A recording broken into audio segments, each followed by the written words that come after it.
Yokai Watch is a franchise produced by Level 5 and they have many toys, games, and even an anime.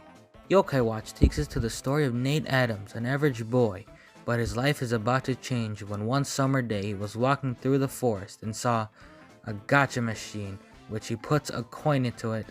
While the capsule drops, he opens it and it reveals his yokai butler, Whisper. Whisper claims to know everything, but at some occasions he looks at his yokai watch pad to see which yokai is causing trouble. Jibanyan is the mascot for Yokai Watch and is a two-tailed cat and it has a hatred for trucks. The story for Jibanyan was when he used to be a normal cat, but then gets hit by Truck-kun and get isekai'd into being a yokai. Yokai Watch games have 4 main games in the series, with the first 3 being for Nintendo 3DS and the 4th one being a Nintendo Switch. Despite me not playing Yokai Watch 4, my favorite game out of the first 3 was Yokai Watch 3, and would make sense because I have over 100 hours on the game. Yokai Watch 3 is about the main character, Nate Adams, moving away from his hometown Springdale into BBQ, or as the Japanese version called it, America. One thing I also like about the third Yokai Watch game, it has more yokai than the first 2 and more content, and also introduces us to the second protagonist, Haley Ann Thomas, a sci-fi nerd geek otaku that somehow gets a yokai watch and gets her partner, Usapion. Another thing I like about Yokai Watch is that they used real yokai myths. For example, Jibanyan is Nekomata, the two-tailed cat, and while Kappa is, well, it's literally in his name. And Toiletta is Hanako-san, which is pretty creepy. As I said earlier in the video, Nate moves to BBQ, or America, and they also have their own fair share of yokai like Rocky Bad Boy, Indiana Jaws, Terminator, and T-Energy-san. For all those Americans, should know what they're referencing. Yokai Watch also has 6 movies, but only 1 out of the 6 gets localized, which is pretty sad. Yokai Watch the movie is also kinda based about the second Yokai Watch game, Bunny Spirits and Fleshy Souls, and it's about the wicked yokai going back in time and interfering with the Yokai Watch being made, which erases the Yokai Watch completely and makes Nate loses his memories with his yokai friends. The Yokai Watch movie isn't completely based on the second Yokai Watch games.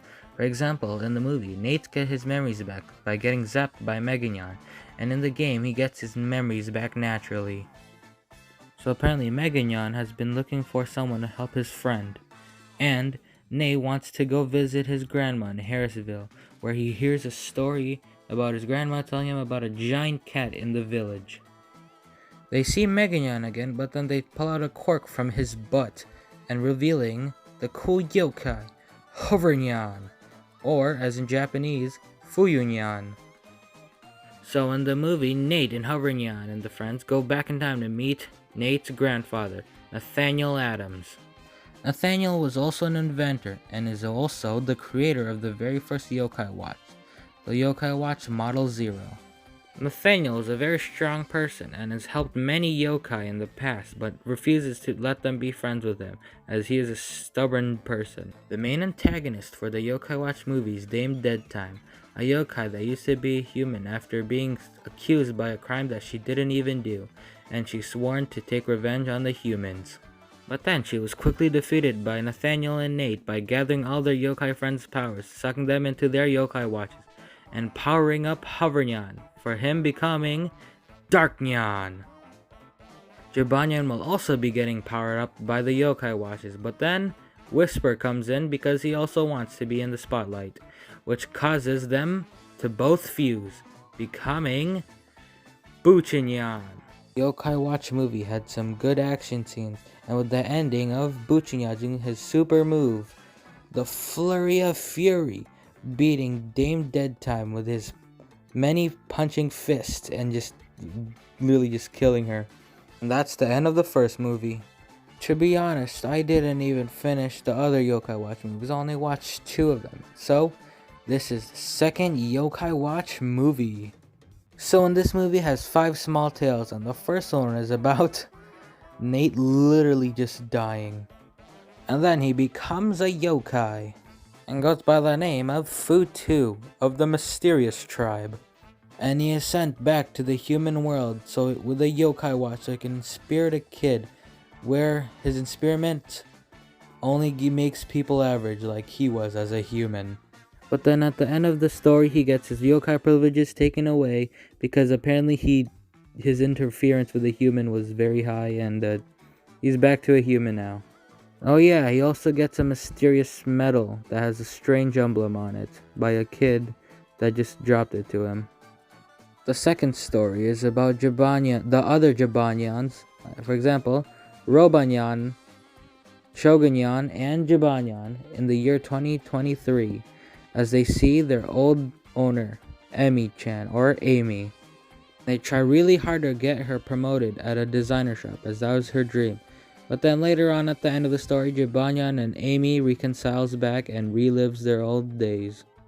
The third story is about Koma-san and Komajiro visiting their mother back, and that's pretty much it. And then there's like some giant yokai, his name's like Dromp, and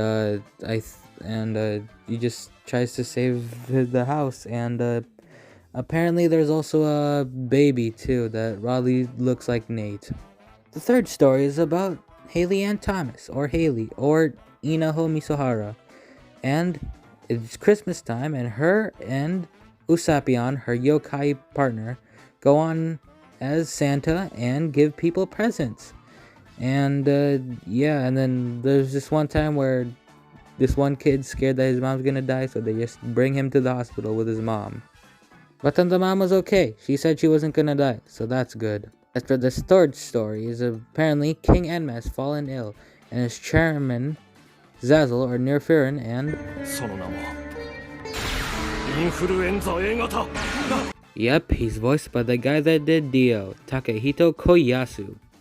And because King Enma has fallen ill, which means Jibanyan and Whistler have to go back to the yokai world, and so is the other yokai watch, and also Hovernyan's there too.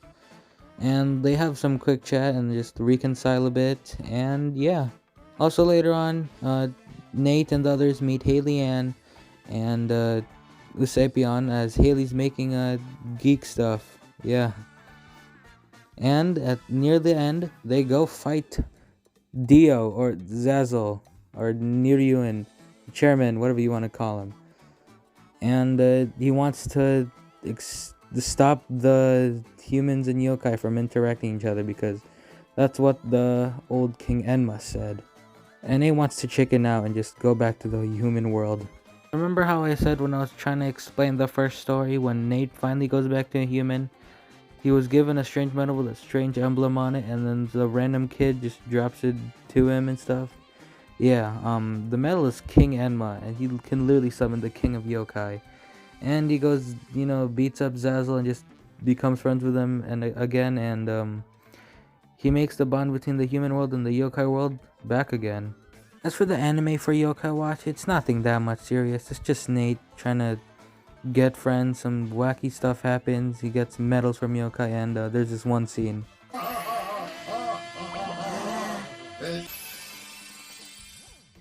Well, all the screaming was rather misleading. Well, that's it for today's video. Well, I'll see you guys later.